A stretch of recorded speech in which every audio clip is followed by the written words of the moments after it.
That's catastrophic. I mean, if your competitors are refreshing their market intelligence every day and you're stuck waiting 10 days for your script to crawl through everything, you've already lost. Let's jump in.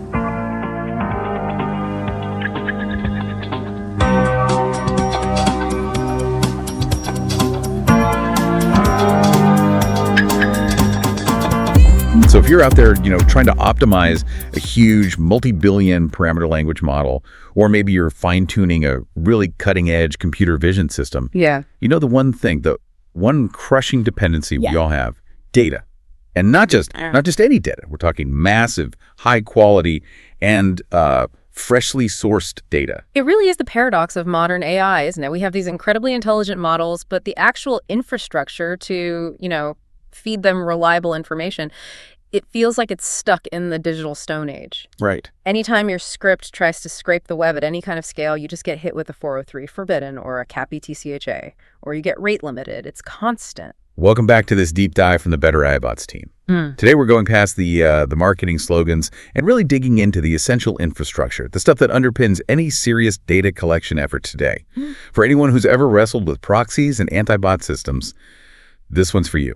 We're looking at ThorData, an enterprise-grade platform built to solve those exact problems. And our goal today is to give you a real shortcut. We're going to structure this whole discussion around 4 pillars of the challenge. First, the fundamental pain of getting data. Then the infrastructure that ThorData provides.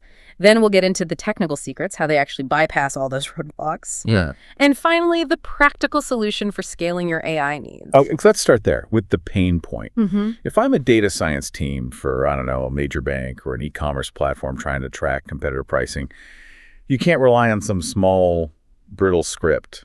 When you try to scale up, what is the immediate, the absolute wall you run into? You hit the data wall. Yep. That's what it is. And it's really a 2-part problem, speed and cost. Okay. So on the speed side, these sophisticated websites, they can identify and block automated scrapers almost instantly. So if you try to build that infrastructure yourself, the proxy management, the rotation, header management, it's just companies are reporting that their data collection is up to 10 times slower. 10 times.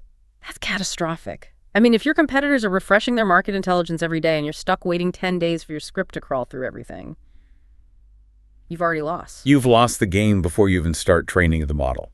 And that's just the speed. Yeah. The financial cost it's almost invisible until it's way too late. What do you mean? Your engineers are spending days, maybe weeks, just managing proxy lists, bugging connection errors, fighting CAPTCHAs, instead of building your actual product. The expensive engineers. Exactly. Yeah. The sources we looked at said infrastructure costs can go up by 60 to 80% when companies try to handle all this stuff internally. It is a huge, huge drain on engineering and budget, all for plumbing, not innovation. So the real business decision is, do we want our senior engineers babysitting IP addresses, or do we want them building better AI models? That's it in a nutshell. And that, I guess, brings us to ThorData. Stepping in as that specialized infrastructure layer. What is their, elevator pitch? What do they offer right away that solves these big enterprise problems? They offer guaranteed scale and reliability, and it's designed specifically for companies whose, entire business model hinges on this data. Okay, so what does scale mean in this context? When we talk scale, we have to start with the size of their network. They have over 60 million residential IP addresses. 60 million. 60 million. And these are real consumer-grade home IPs, which is so critical because they look human. They look trustworthy to the servers you're trying to reach. Wow. 60 million is a number that's so big it almost loses its meaning. How does a company even maintain a pool that large and guarantee stability and quality? It sounds like a logistical nightmare. And that's their core technical secret, right? It really speaks to their enterprise focus. They operate what's called an ethical peer-to-peer network. Ethical. What does that mean here? It's sourced from applications where users have explicitly consented to share their idle bandwidth in exchange for something, like a premium feature. This gives them not just massive scale, but also this incredible geographic diversity. They cover over 195 countries. And that ethically sourced part is huge, because if you're collecting data for a major LLM, you can't afford the legal risk or the reputational hit of using some shady, illegally acquired infrastructure. Absolutely not. For an enterprise, that's a non-starter. Then the second major offering is the efficiency boost. They have over 120 pre-built scraper APIs for popular sites. So you don't have to build the scrapers yourself. Exactly. Engineers can just skip the months of development it takes to figure out Amazon's checkout flow or how Zillow renders its maps. And finally, the guarantee, a 99.9% uptime SLA. And for any business relying on real-time data, that SLA is everything. It's proof of reliability. It's non-negotiable? I like that analogy you used before, the unblockable delivery system. The user just focuses on the data, not the messy mechanics of getting it there. Okay, let's move into those technical secrets. That 60 million residential pool sounds like the workhorse. But you mentioned they have a whole arsenal of specialized proxy types.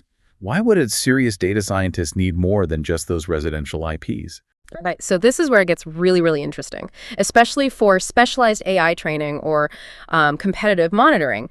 Standard residential IPs, they rotate automatically. Right. Which is great for mass data collection, but it's terrible if you need to maintain a persistent identity. Right. If you're logged into a site or the website is using session cookies to track your behavior, you need a stable IP address to maintain that session. A rotating one would just get you kicked out. Precisely. And that's where the specialized infrastructure comes in.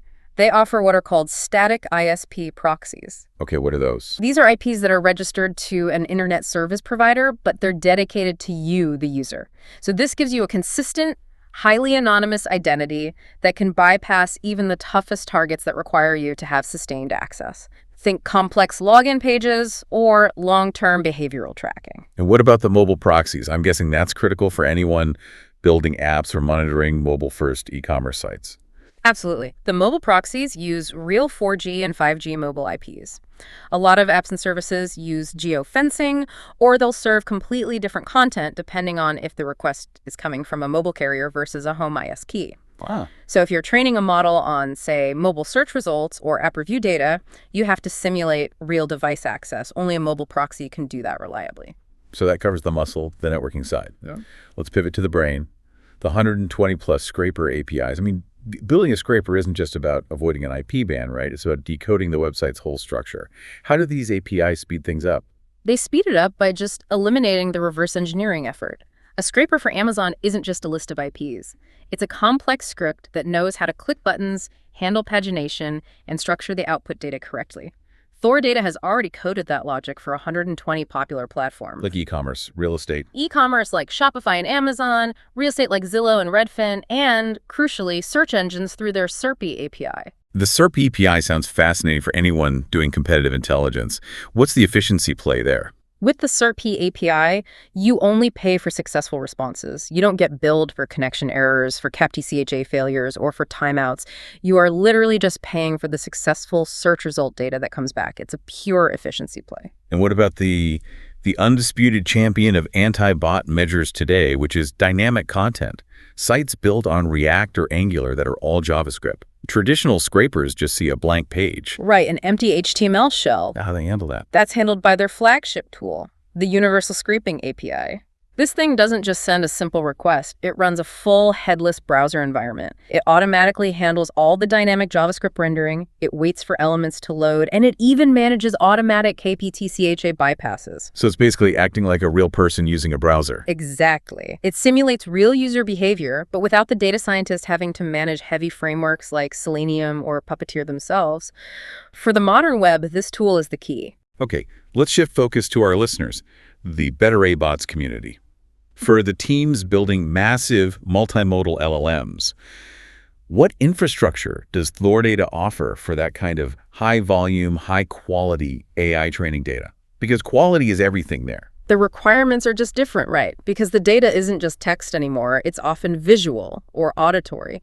So they have specialized tools for image collection, vital for computer vision, and specific tools for text data for NLP.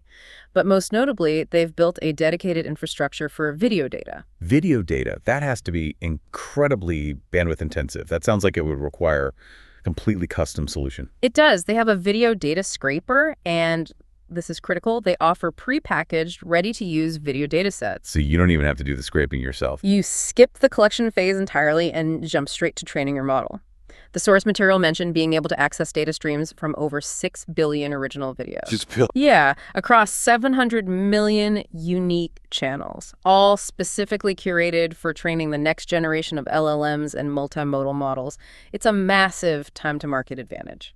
Okay, so let's wrap this all up. The solution and the scale. Who is the ideal client for this? And maybe more importantly, what are the compliance and financial implications of using a service this powerful? The target user is really anyone whose competitive edge comes from external data and who needs that data at massive scale and high velocity. We're talking about high-growth AI and ML companies, major market research firms, large e-commerce players doing real-time price monitoring. So this is not for like a small one-time project. To be clear, no, this is not for simple one-off projects or academic research on a shoestring budget. This is enterprise-grade tooling. And when you say enterprise, that immediately raises the bar for reliability and security. They claim 99.9% uptime, but what about the regulatory side? This data can be really sensitive. Compliance is. It's not a footnote anymore. It's a critical barrier to entry for enterprise clients. ThorData highlights their certifications, things like SOC2, GDPR, and CCPA compliance. So they've been audited. Rigorously audited. And for a company that's dealing with consumer data or operating globally, outsourcing this to a non-compliant platform is just a massive liability. These certifications basically guarantee that their infrastructure respects global data protection laws, which protects the end user. That makes perfect sense. The risk mitigation alone probably justifies the decision. Okay, finally, let's get to the brass tacks. Pricing. If my usage can spike like crazy, how do I access this power without committing to a terrifyingly high fixed cost? Their pricing is designed to be usage-based and flexible, so you can scale up or down depending on your data needs. They have 3 tiers: Starter, Professional, and Enterprise. And Starter is pay-as-you-go. Yep, pay-as-you-go. You only consume what you need. The Professional plan adds volume discounts and priority support, and then Enterprise is all custom SLAs and dedicated support. And how does that work for the 2 main products, the proxies and the APIs? I saw a claim of starting at $0 per gigabyte for proxies, which sounds a little too good to be true. It's important to clarify that, yeah. For the proxy side, the cost is tied to the volume of data transferred. It's billed per gigabyte. That $0 GB entry point likely refers to a very low rate that then scales up based on the proxy type and the volume you commit to. So you pay for throughput. You pay for the throughput. And for the APIs, it's even cleaner. Pricing is based on successful results. So for their web scraper API, you're billed per 1,000 successful results. So you're paying for the outcome, not the attempt. Exactly. You're paying for the verified outcome, which encourages efficiency and it makes billing so much less complex. It's an outcome-based expenditure, not an infrastructure cost sink. Okay, let's bring it all home. To summarize it all, ThorData has really solved the core infrastructure problem of anti-bot tech and scale. By providing 60 million ethically sourced IPs, guaranteed uptime, and these pre-built APIs that handle all the complexity, they let AI companies shift their focus from, fighting the web to actually building world-class models. But before we go, we have to bring this back to that critical compliance point. While these powerful automated tools exist to make large-scale scraping possible, the technology automates the how, but it doesn't automate the responsibility. Yeah, such an important point. Users still have to ensure they are complying with all the laws, with website terms of service, with robots.txt files, with data protection regulations of whatever site they're targeting. That legal and ethical burden, it does not get automated away by any API. And that's something crucial for you to consider as you design your next data pipeline. Thanks for listening to this deep dive. You can check out ThorData and get a free trial for their SERP, Universal, and Web Scraper APIs. Just use the link in the description to start testing their power for yourself. We'll see you in the next deep dive.